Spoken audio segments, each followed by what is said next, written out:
वरिष्ठ नेता और देश के आईएनबी मिनिस्टर श्री अनुराग ठाकुर जी आप लोगों को संबोधित करेंगे। धन्यवाद भाई अनिल बिरूनी जी। नमस्कार मित्रों, आज देश के मुख्य न्यायाधीश और 3 जजेस की बेंच ने प्रधानमंत्री जी की सुरक्षा में चूक के मामले पर बहुत कुछ कहा है और जो आरोप उस समय हमने लगाए भी थे और जो प्रधानमंत्री जी की सुरक्षा के साथ जो खिलवाड़ तत्कालीन कांग्रेस की पंजाब की सरकार में हुआ, उस पर जो विषय आया वो बहुत महत्वपूर्ण है। उपचारिक उपाय क्या हो, सेफगार्ड्स कैसे रखे जाएं, रक्षा कैसे की जाए, उसको लेकर भी जहां एक और सुप्रीम कोर्ट ने टिप्पणी की है,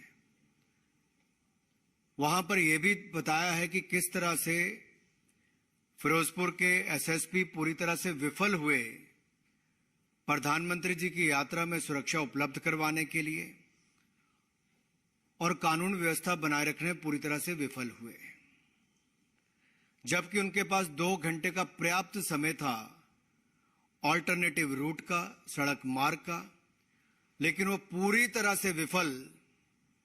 पंजाब की सरकार, पंजाब का पुलिस तंत्र, प्रधानमंत्री जी की सुरक्षा में खिलवाड़ जिस तरह से हुआ, जो प्रधानमंत्री जी की सुरक्षा में चूक हुई, उस पर आज बहुत बड़ी जानकारी आप सबके सामने आई भी है। लेकिन मित्रों, बात यह है कि वो किस समय की घटना है। आपको अगर याद होगा, अगर आप इस फोटोग्राफ को देखें, ये 5 जनवरी 2022 की बात है। माननीय प्रधानमंत्री नरेंद्र मोदी जी पंजाब के दौरे पर थे और इस कार्यक्रम में पहले से जानकारी दी गई थी, ड्रिल्स पूरे किए गए। एसपी जी ने स्थानीय सरकार को, पुलिस प्रशासन को, सबको बताया कि खराब मौसम के चलते सड़क रूट लिया जा सकता है और सड़क रूट की ड्रिल भी हुई। और उसके होने के बाद जब ये कहा गया कि यहां क्या क्या चाहिए, उस पर भी पूरी तरह से विफल तत्कालीन कांग्रेस की सरकार, पंजाब की सरकार रही। जब प्रधानमंत्री जी पंजाब पहुंचे, किसी भी राज्य में माननीय प्रधानमंत्री जी जाएं तो वहां के मुख्यमंत्री, वहां के मुख्य सचिव, वहां के डीजीपी पुलिस यानी कि डायरेक्टर जनरल पुलिस, वो वहां पर रहते हैं, लेकिन तीनों के तीनों वहां से गायब थे, अनुपस्थित थे।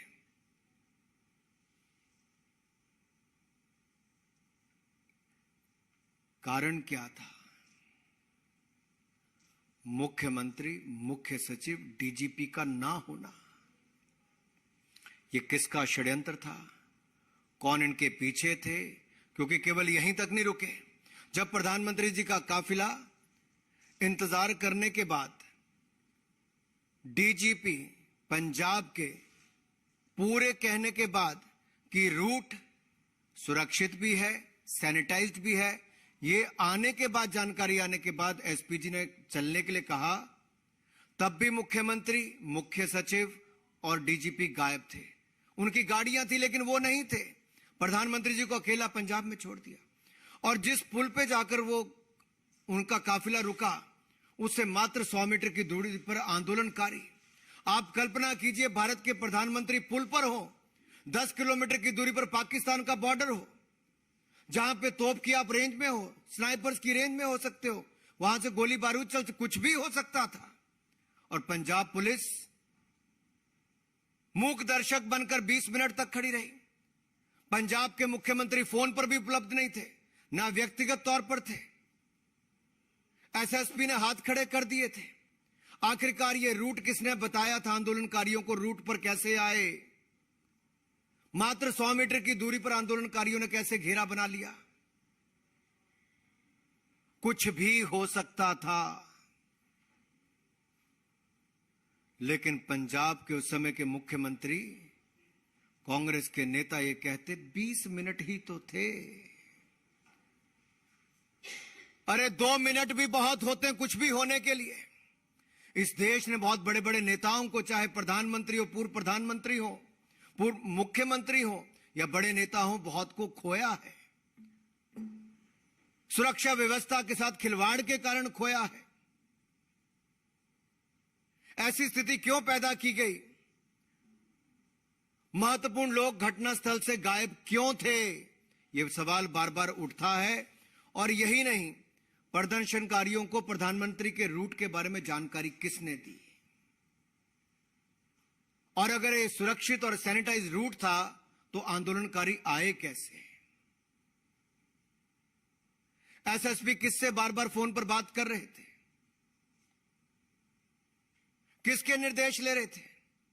मुख्यमंत्री ने बहाना मार दिया कि उनको कोविड है, लेकिन चंद घंटों के बाद प्रेस कॉन्फ्रेंस भी करते हैं, पब्लिक से भी मिलते हैं और बगैर मास्क के मिलते हैं।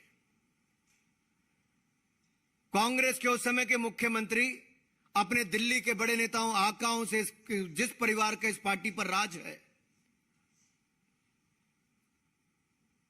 उस पार्टी के नेताओं को बार बार जानकारी देते हैं कि सुरक्षा में ये हुआ, ये हुआ। तो ये जो उन्होंने कहा कि ये सुनियोजित, वो उन्होंने तो कहा स्वाभाविक था। क्या कहा उन्होंने? मुख्यमंत्री चन्नी ने उस समय कहा यह कुदरती थी। सुरक्षा भंग होना कहते कुदरती था, स्वाभाविक था। यह स्वाभाविक नहीं, सुनियोजित था। यह षड्यंत्र किसका था? क्या चाहते थे इस घटना से वो? पंजाब में जहां सिटिक मुख्यमंत्री की हत्या हो चुकी हो, पहले इस देश में कई प्रधानमंत्री, पूर्व प्रधानमंत्रियों की हत्या हो चुकी, उस समय खिलवाड़ी किसके कहने पर हुआ?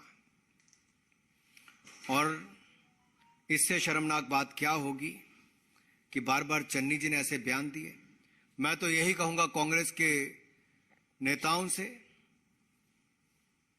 कि आप चुनावों में ना घेर पाओ, संसद में ना घेर पाओ, सवालों में ना घेर पाओ, तो प्रधानमंत्री की सुरक्षा के साथ खिलवाड़ करो।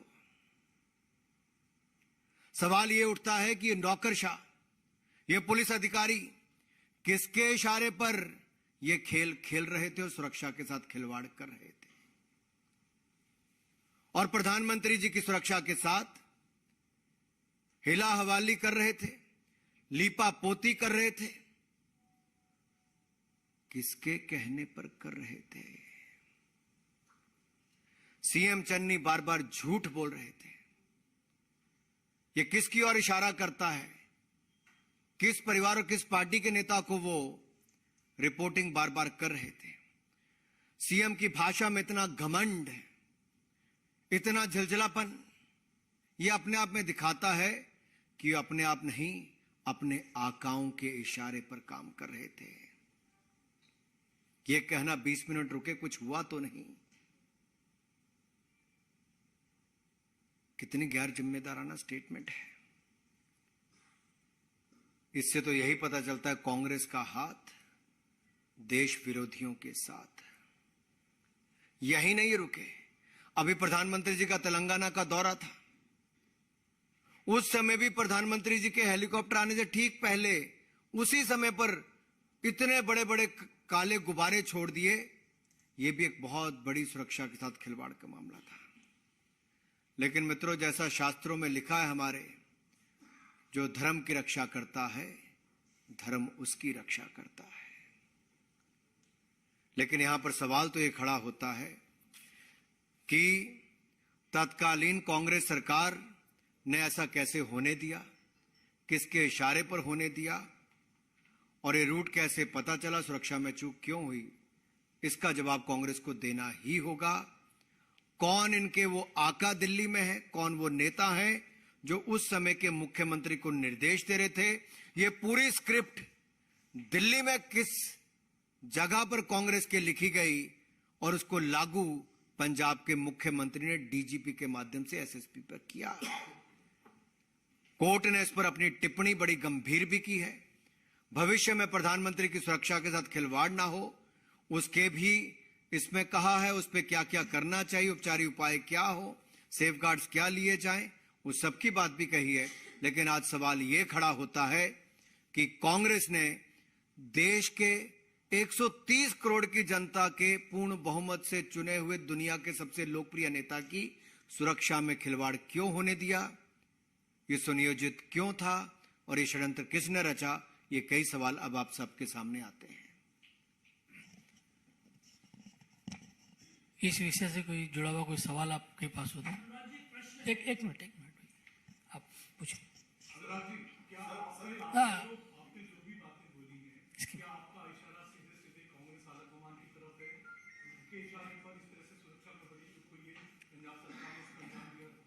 देखिए, प्रधानमंत्री की सुरक्षा में गंभीर चूक राष्ट्र के लिए गंभीर परिणामों के साथ साथ एक भयावह स्थिति भी उत्पन्न कर सकती थी। क्या कांग्रेस ये चाहती थी? तो किसके इशारे पर चाहती थी? कांग्रेस में कोई और नहीं, एक परिवार की ही पार्टी है, उसके इशारे पर ही चलती है। चन्नी जी बताएं, क्या यह इशारा वहीं से आ रहा था जहां पर रिपोर्टिंग सुरक्षा चूक की उस दिन की जा रही थी? मीडिया के मित्र अपने पूरा रिकॉर्ड पुराना खंगालें। प्रधानमंत्री जी कैसे पुल पर खड़े थे, चन्नी जी कैसे गायब थे, चन्नी जी किसको रिपोर्ट कर रहे थे। उन्होंने स्वयं कहा कि मैं कांग्रेस के इस परिवार के इस नेता को रिपोर्ट कर रहा था। तो ये पूरी स्क्रिप्ट प्रधानमंत्री की सुरक्षा की चूक की किसने लिखी, किसने लागू की? अब यह सवाल देश के सामने खड़ा होता है। नीरज पांडे, यह षड्यंत्र किसने रचा?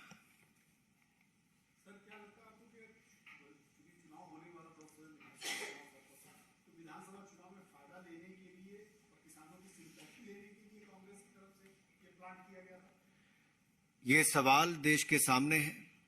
मैं चाहता हूं कांग्रेस के लोग इसका उत्तर दें। इससे क्या पाना चाहते थे? 10 किलोमीटर की दूरी पर पंजाब का बॉर्डर, हजारों आंदोलनकारी सड़क पर 100 मीटर की दूरी पर, पंजाब पुलिस सीन से गायब हो, मुख्यमंत्री फोन पर ना हो, डीजीपी ने जो सैनिटाइज और सुरक्षित रूट की बात कही, वहां पर उड़दम मच गया हो। प्रधानमंत्री की सुरक्षा में एक चूक हुई हो, बहुत बड़ी चूक। उस और इशारा करता है कि क्या राजनीतिक लाभ के लिए देश विरोधियों के हाथ में प्रधानमंत्री की सुरक्षा को लेकर इस स्तर तक गिरने का काम हुआ है। इतना नीचे गिर गए राजनीति में कि 130 करोड़ की जनता के द्वारा चुने हुए प्रधानमंत्री की सुरक्षा में आप चूक कर देते। रविंदर जी,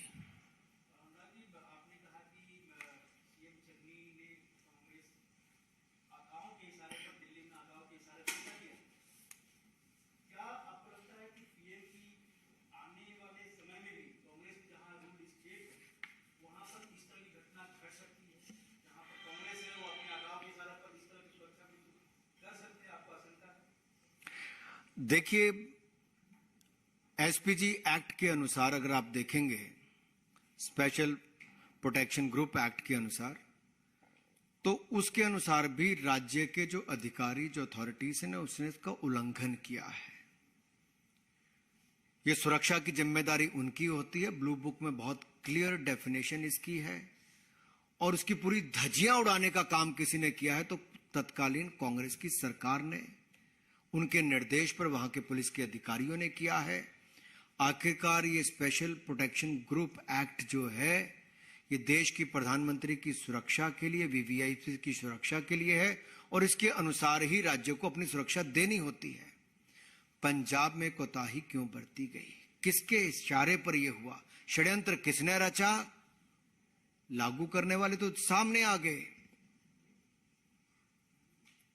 रचा किसने? रचेता कौन है?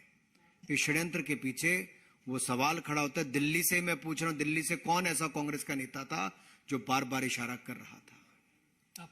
अनुराग जी, जो सुप्रीम कोर्ट में जो कमेटी ने कहा है, उसमें उन्होंने ये भी कहा है कि पुलिस को जो है वीवीआईपी की सुरक्षा में के जो है विशेष ट्रेनिंग की जरूरत है। अगर ये विशेष ट्रेनिंग की जरूरत तो है, लेकिन जैसा आप इशारा कर रहे हैं कि यहाँ बड़े आकाओं के इशारे पर ये जो घटना जो है यहाँ पर प्रधानमंत्री की सुरक्षा में चूक हुई, तो ये इशारा किस तरह कर रही है? आने वाले दिनों के अंदर ये जो कमेटी ने सिफारिश की है, इसको बेहतर तरीके से लागू किया जा सके, इसकी तरफ से केंद्र की तरफ से भी है। देखिए, बहुत सेट फॉर्मेट है एसपीजी एक्ट के अनुसार और बाकी प्रोटोकॉल भी जो ब्लू बुक के अनुसार है। ये राज्य की सरकार को पर्याप्त सिक्योरिटी अरेंजमेंट करने होते हैं और अगर हवाई यात्रा ना हो तो उसका एक रूट तय किया जाता है, सड़क रूट, उसका एक ऑल्टरनेटिव रूट तय किया जाता है। ऐसी स्थिति में कहां से निकला जाए, ये सब गिने चुने अधिकारियों तक पूरी प्लानिंग और पर्याप्त सिक्योरिटी फोर्स वहां पे लगाई जाती है। क्या पंजाब में पुलिस की कमी थी या प्रयासों की कमी थी? पंजाब पुलिस में कमी नहीं थी जी, सिक्योरिटी फोर्स थी लेकिन लगाई नहीं गई थी। किसके इशारे पर नहीं लगाई गई थी? रूट किसके कहने पर लीक कर दिया गया? और कैसे 100 मीटर की दूरी पर आंदोलनकारी आकर घेर लेते हैं। पंजाब पुलिस के लोग चाय की चुस्की भरते हैं, आपके पास वीडियो से दिखाइए जी। एसपीजी को घेरा बनाकर प्रधानमंत्री की सुरक्षा करनी पड़ती है, जब मात्र 10 किलोमीटर की दूरी पर पंजाब का बॉर्डर है। वहां पर तोपें तैनात होंगी, कुछ और होगा। वो खिलवाड़ की स्थिति किसने खड़ी की देश के सामने, इसका जवाब कांग्रेस को देना ही होगा। पायल, Why do you think the Congress party, like you said, had such a conspiracy? The Congress party constantly has been saying that they have been at the receiving end. Two prime ministers from their family have been assassinated in this country. आप ये कह कहकर बार बार अपना पिंड नहीं छुड़ा सकते। कांग्रेस की सरकार थी, मुख्यमंत्री सीन से गायब था, मुख्य सचिव सीन से गायब था, डीजीपी सीन से गायब था। क्यों नहीं थे तीनों? किसके इशारे पर नहीं थे? क्या उनको पता था कि उस दिन कुछ होने वाला है? तो उस काफिले में मत रहो जिसका घेरा आंदोलनकारी भी कर सकते हैं और बॉर्डर जो 10 किलोमीटर दूर पाकिस्तान का है वहां से भी कुछ हो सकता है। ये डर या ये जानकारी पहले से ही मुख्यमंत्री को थी और इसीलिए सुरक्षा में चूक भी हुई, सुरक्षा के प्रबंध भी कम किए गए और वो लगातार सीन से गायब रहे। ना प्रधानमंत्री को रिसीव करने आए, न उनके काफिले का हिस्सा बने, जबकि 4 घंटे बाद वो मीडिया से भी बात कर रहे थे, लोगों से भी मिल रहे थे। संतोष, आपने कहा कि दिल्ली से निर्देश दे रहे थे, चन्नी साहब ने उस समय बिल्कुल नाम लिया था तो प्रियंका गांधी को पीएम की सुरक्षा मामले में जो करते थे वो रिपोर्ट रखनी थी। तो क्या सीधा सीधा इशारा उसी तरह था कि वहां से ये तमाम चीजें की जा रही थी, कार्रवाई जाने की? मुझे लगता है इसमें बहुत गहराई में जाने की आवश्यकता है। मीडिया के मित्रों को भी जरा पिछले अपनी रिकॉर्डिंग निकालें। वो सारे बयान सीएम चन्नी के कि 20 मिनट ही तो खड़े रहे कहते सड़क पे प्रधानमंत्री। 20 मिनट भारत के 130 करोड़ की जनता के चुने हुए प्रधानमंत्री सड़क पर खड़े रहे जो 10 किलोमीटर दूर पाकिस्तान का बॉर्डर है, और सीएम कहे कांग्रेस के कि सिर्फ 20 मिनट ही तो खड़े रहे। ये कितनी बड़ी चूक थी। और वो रिपोर्ट कहां कर रहे थे? आपने नाम ले लिया है कांग्रेस के बड़े नेता का। मैंने पहले भी कहा, एक परिवार जो कांग्रेस पार्टी को चलाता है उसको इस पर जवाब देना ही होगा। ये षड्यंत्र किसने रचा? ये स्वाभाविक नहीं, सुनियोजित था। विकास जी, आखिरी सवाल। ये अगर सुनियोजित था, षड्यंत्र था, साजिश रची गई और मामला प्रधानमंत्री का है, तो क्या इसमें केंद्रीय जांच एजेंसी से जांच नहीं कराई जानी चाहिए ताकि किसने षड्यंत्र रचा है जिसके सामने आए? देखिए, अच्छी बात यह है कि कम से कम इसमें आरोप प्रत्यारोप वाली स्थिति नहीं है। एक रिटायर्ड सुप्रीम कोर्ट के जज की अध्यक्षता की कमेटी ने बड़े वरिष्ठ अधिकारियों के साथ जांच करके अपनी रिपोर्ट पेश की। उसके बाद मुख्य न्यायाधीश जी ने अपनी उसके ऊपर रिपोर्ट पर जजमेंट दी है, टिप्पणी की। अब इसको बड़े विस्तार में आपको पढ़ना भी चाहिए और देश के सामने कई सवाल खड़े होते हैं कि आखिरकार प्रधानमंत्री जी की सुरक्षा में चूक क्यों हुई और रेमेडियल मेजर्स और सेफगार्ड की बात जो प्रधानमंत्री की सुरक्षा के लिए मुख्य न्यायाधीश जी ने की और एक ओवरसाइट कमेटी की बात भी जो कही, ये अपने आप में दिखाता है कि वो भी कितने गंभीर है प्रधानमंत्री जी की सुरक्षा को लेकर। लेकिन कांग्रेस पार्टी और उनके मुख्यमंत्री गंभीर नहीं थे। भविष्य में ऐसी चूक ना हो, इस स्थिति के लिए क्या क्या कदम उठाने चाहिए वो भी करने चाहिए। लेकिन मैं चाहूंगा ये जो पहले चूक हुई इसकी जड़ तक भी जरूर जाना चाहिए कि इसके पीछे कौन लोग थे। बहुत बहुत धन्यवाद। बहुत धन्यवाद आप सभी लोगों को।